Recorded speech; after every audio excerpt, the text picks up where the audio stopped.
channel. So for today's video, I'm gonna be showing you guys 5 really easy ring styles that you can make. They're gonna be a mix of polymer clay and beads.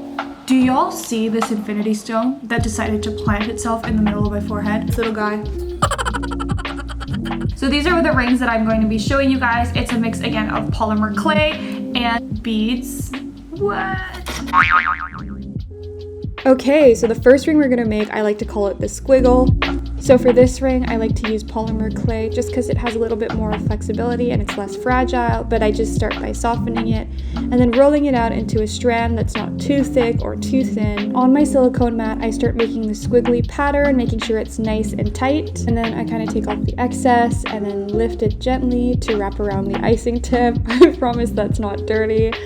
Again, I'm just going to take off the excess clay and soften the edges, and voila! Stay tuned near the end for the baking and glazing tips. This next ring I like to call Amore and is inspired by the Depop artist on the screen. I'm just rolling out my clay into a strand and then cutting a small piece off to start on my heart, and I'm just rolling it out and starting to make my heart shape. And I'm using this kind of ball nail stylus to shape the heart.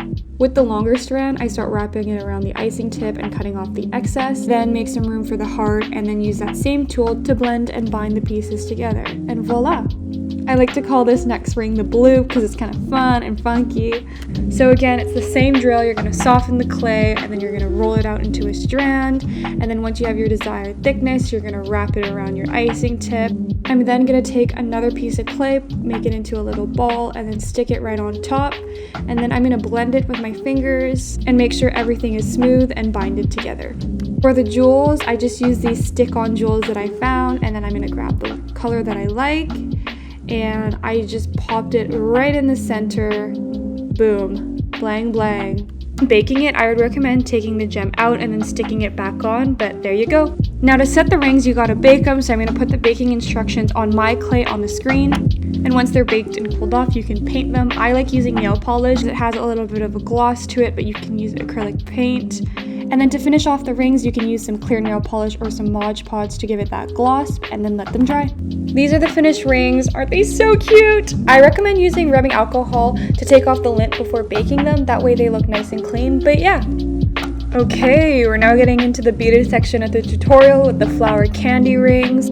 Okay, so before we start, I highly recommend screenshotting this right now. I found this image on Pinterest and it tells you exactly where to thread your string. So I start off with 4 beads of the same color, and then my 5th bead is going to be the bead that I want in the center. I'm then going to take the end of my string and bead it through my 1st bead. Then I add 2 more white beads and string it through the 4th bead. I know it sounds really confusing, but go back to the graphic and screenshot it and look at it. It really helped me. Just kept repeating the process until I had a chain. And then I knotted the ends together multiple times so it's nice and secure. I just cut off the excess string and voila. Guys, I can't believe it's the last ring, but this one is so cute. It's called the Flower Power. So you can use elastic string for this one, but I decided to use some thin wire. Again, I am going to post the graphic up on the screen to follow. So this one you can see is a little harder and I had to use some pliers, but I got the flower. This next part's really easy. I just added a bunch of beads around my flower, just trying to make sure I have enough to go around my finger. Then I took the 2 ends and I just started to twist them together and then close it. I had to use a metal cutter and some pliers to kind of close that end. Just be careful and make sure it doesn't poke at you, but there you go. And voila, that is the finished product. You can make these into rings, into bracelets, even necklaces. Yeah, just have fun with it. So that concludes the 5-ring tutorial. So this is what the rings ended up looking like. Oh my gosh, it's gonna focus. Oh, there you go. Focus. So, and then here are the other ones. But yeah, I hope you guys liked the tutorial. I hope it was easy to follow along. If you guys end up making these rings, I would love if you guys tagged me and showed me your creations and your creativity. I just wanted to say thank you so much for all the support that you guys have been showing, you know, all the nice comments you guys have been leaving. Honestly, I try to reply to all of them. I see them and I am so thankful. Stay cute, stay creative, and I will see you next time. Mwah. But there was money in your life, so babe, there's nothing